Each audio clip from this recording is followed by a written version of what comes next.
Hi, I'm Brandon. I work at Microsoft, and here we understand that email is core to your business, and therefore is a natural place to look to find more value. One way to reduce some of the overhead of managing email systems is to take it off-premise and host it in the cloud. There are many companies offering hosted email solutions, but they are far from equal. Let's take a look at how Microsoft's approach to hosted email compares to that of Google's in a few different scenarios that you will probably be familiar with. Dave is an executive assistant to a CEO whose company has just moved their email solution to Gmail. As soon as he starts using Gmail, he notices several features that he needs are missing. Using Microsoft Outlook with Gmail, he can't manage his boss's inbox or calendar anymore because Google's Outlook connector violates their corporate security and privacy policies by requiring full permissions to Dave without privacy protection for their CEO. Because of this, Dave has to use Google's web experience to do those tasks.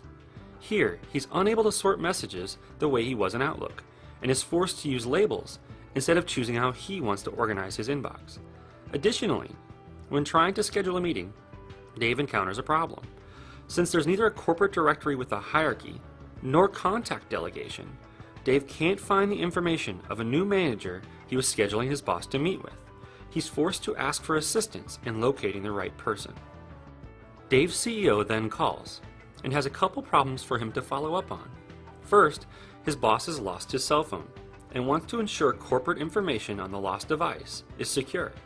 Second, the conference room that the meeting was scheduled in is double booked and he needs Dave to look into it. Lastly, his CEO said that when he was out of the office the week before, people were complaining that they didn't know, and when he checked email while he was out, his email rules also hadn't been working properly. Dave has to call his IT help desk to get assistance. They inform him that Google Gmail doesn't have the ability for end users to remotely wipe the information on the lost phone. However, they will escalate to IT to do this since it requires full admin rights, which the help desk doesn't have. In addition, the help desk explains that because Google Calendar has limited ability to manage resources such as conference rooms, there isn't an easy way to manage or approve them, and double booking could happen. Lastly, the help desk explains that Google's Outlook integration doesn't sync all configurations to the service. Therefore, when the CEO closed down his Outlook client, both the out-of-office feature and email rules won't work. Holly is an executive assistant for a CEO whose company recently moved to Microsoft Exchange Online and has a similar set of tasks to accomplish. She can manage her boss's inbox and calendar to ensure he's more productive, and can also schedule a meeting for her CEO with the right people, without the assistance of others, since she can navigate the corporate directory hierarchy to find the right person.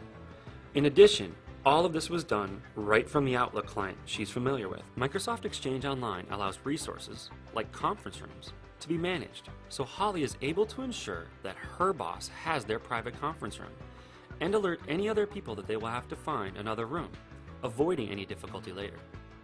Holly's boss emails to say he's lost his smartphone.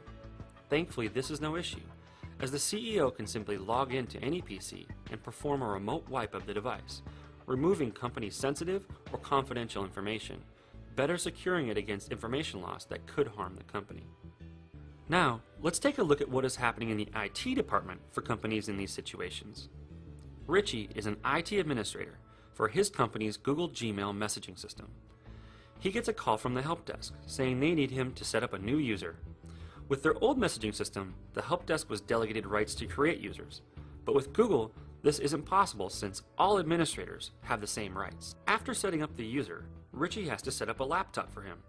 He has to download and set up several utilities, including an Outlook connector, a GalSync utility so the users can view the directory, Google Gears so that offline access will work, and Google Talk Client, and an additional conferencing add-in for audio-video conferencing, and many more.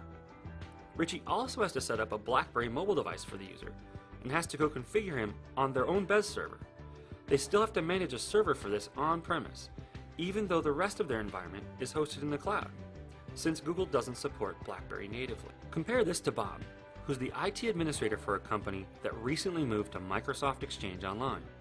Bob doesn't get that call from the help desk, since they are empowered to create new users and do other routine tasks, thanks to the delegated administration model that Exchange has.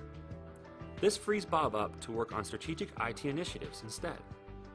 And when it comes to setting up new users, thanks to the native connectivity from Outlook, everything the new user needed was ready to go on his new laptop without additional configuration. Even provisioning a BlackBerry device was easy, since Microsoft manages the BES server for them, further reducing the IT impact of running and administering servers. Your organization relies on its email platform to enhance and not inhibit your organization's effectiveness and efficiency. We have shown you just a few examples of how Google struggles to deliver the basics of business-critical email, let alone provide the advanced capabilities and innovations that are defining the future of how we communicate. We at Microsoft look forward to providing you with the best messaging experience, whether you are on-premise or in the cloud.